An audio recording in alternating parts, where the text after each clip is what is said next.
بسم اللہ الرحمن الرحیم۔ السلام علیکم اسٹوڈنٹ، امید ہے آپ سب خیریت سے ہوں گے، اپنا کام انتہائی توجہ اور محنت کے ساتھ کر رہے ہوں گے۔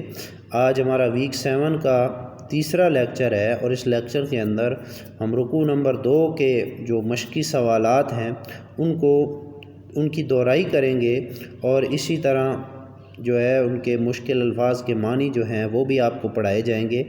تو کتاب کا جو صفحہ نمبر 10 ہے اس کے اندر مشقی سوالات دیے ہوئے ہیں، آج ہم ان کو حل کرنے کی کوشش کریں گے۔ تو سب سے پہلے آپ کتاب کے صفحہ نمبر جو ہے 10 پر صفحہ نمبر 10 کو کھولیں تو یہاں پہ دیکھیں الکلمات والتراکیب۔ الکلمات والتراکیب یعنی اس کا مطلب ہوتا ہے الفاظ اور ان کے معنی۔ یغشی کا مطلب ہوتا ہے وہ ڈھانپ دیتا ہے، وہ طاری کر دیتا ہے۔ النعاسہ کہتے ہیں اونگ کو، غنودگی کو، نیند کو۔ اسی طرح رجز الشیطان ہے شیطان کی نجاست۔ الاعناق گردنیں۔ بنان کا مطلب ہوتا ہے پور جوڑ جوڑ۔ ضعفن کا مطلب ہوتا ہے لشکر کشی کی صورت میں، لشکر کشی سے مراد یعنی جنگ کی صورت میں۔ متحرفا للقتال جنگی چال کے طور پر۔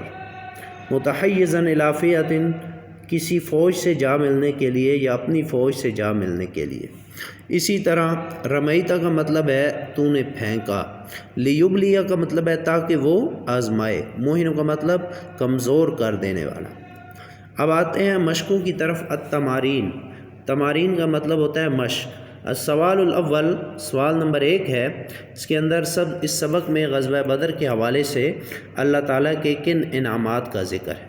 تو اس کے اندر ہم نے یہ پڑھا تھا کہ اللہ تعالیٰ نے سب سے پہلے کیا کیا، مسلمانوں پر نیند طاری کر دی جس کی وجہ سے وہ رات کو سکون کی نیند سوئے، اور دوسرا یہ کیا کہ اللہ تعالیٰ نے جو ہے آسمان سے بارش نازل فرمائی اور اس سے مسلمانوں سے جسم سے جو نجاست تھی وہ دور ہو گئی، اور اس سے مسلمانوں کے حوصلے بھی بلند ہوئے اور اس سے ان کے قدم بھی مضبوط ہوئے، اور پھر اللہ تعالیٰ نے 1000 فرشتوں کے ساتھ مسلمانوں کی مدد کی جو کہ مسلمانوں کی مدد کے لیے اللہ تعالیٰ نے نازل فرمائے تھے۔ اب آگے آتے ہیں السوال الثانی، سوال نمبر 2 ہے، کفار کے ساتھ مقابلے کی صورت میں سورۃ انفال کی ان آیات میں کیا ہدایت دی گئی ہے؟ ہدایات یہ ہیں کہ جب اہل ایمان کا کفار کے ساتھ مقابلہ ہو کہ تو پیٹھ پھیرنے کی اجازت نہیں ہے سوائے 2 صورتوں کے۔ پہلی صورت یہ ہے کہ جنگی چال کے طور پر پیچھے ہٹنا، جنگی چال کے طور پر کنارے ہو کر چلنا اور دشمن کو حکمت عملی سے مارنا۔ اور دوسری صورت یہ ہے کہ اپنی فوج سے واپس جا ملنے کے لیے، یعنی ایک مجاہد جو ہے وہ لڑتے ہوئے کفار کی صفوں میں بہت آگے نکل گیا ہے تو اس کو واپس پلٹنا چاہیے اور مزید کمک لے کر، مزید اپنا دستہ لے کر کافروں کی طرف حملہ کرنا چاہیے۔ اب ان 2 صورتوں کے علاوہ اگر کوئی پیٹھ پھیرے گا تو اللہ کے غضب میں گرفتار ہو جائے گا اور اس کا ٹھکانہ جو ہے وہ جہنم ہے، اور یہ بہت بری جگہ ہے۔ اب سوال نمبر 3 کی طرف آتے ہیں۔ سوال نمبر 3 میں ہے، کفار کو خطاب کر کے ان آیات میں کیا تنبیہ کی گئی ہے؟ کفار کو ان آیات میں خطاب کر کے، جیسا کہ میں نے آپ کو سمجھایا بھی تھا اور امید ہے کہ آپ نے لکھا بھی ہوگا کہ اگر تم محمد صلی اللہ علیہ وسلم پر فتح چاہتے ہو تو فتح تو آ چکی ہے، یعنی فتح تمہارے مقدر میں نہیں تھی، اللہ تعالیٰ نے نبی صلی اللہ علیہ وسلم کو فتح عطا کی تھی۔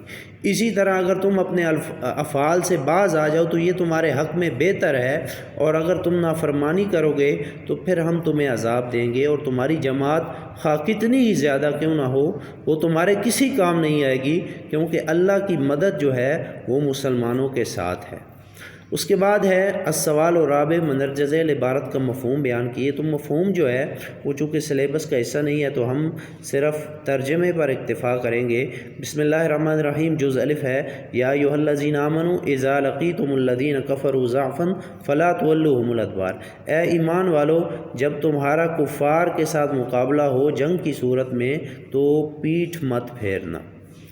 دوسرا ہے جز بے، وما رمیت اذ رمیت ولکن اللہ رما، اور جو کنکریاں آپ نے پھینکی تھیں وہ آپ نے نہیں پھینکی بلکہ اللہ نے پھینکی تھی، یعنی اس کے اندر نبی صلی اللہ علیہ وسلم کو یہ سب بات بتائی جا رہی ہے کہ وہ کنکریاں در حقیقت میں اللہ نے پھینکی تھی۔ وَلَن تُغْنِيَ عَنْكُمْ فِئَتُكُمْ شَيْئًا وَلَوْ كَثُرَتْ، اور ہرگز فائدہ نہ دے گی تمہاری جماعت خواہ کتنی ہی زیادہ کیوں نہ ہو۔ اس کے اندر اللہ تعالیٰ نے یہ بات سمجھائی ہے کفار کو کہ جو مدد ہوتی ہے، جو اصل طاقت ہوتی ہے وہ اللہ کی مدد ہوتی ہے، اور اگر جماعت تمہاری خواہ کتنی زیادہ کیوں نہ ہو وہ اللہ کے مقابلے میں تمہارے کسی کام نہیں آئے گی، کیونکہ اللہ جو ہے وہ مومنوں کے ساتھ ہے۔ یہ تھا ہماری رکوع نمبر 2 کی دہرائی۔ امید ہے آپ نے اچھے طریقے سے اس کو لکھا بھی ہوگا اور اس کو یاد بھی کیا ہوگا۔ اگر آپ دی گئی ہدایات جس طرح آپ کو سمجھایا جاتا ہے ان پر عمل کریں گے تو امید ہے آپ بہتر رزلٹ دیں گے۔ اللہ حافظ۔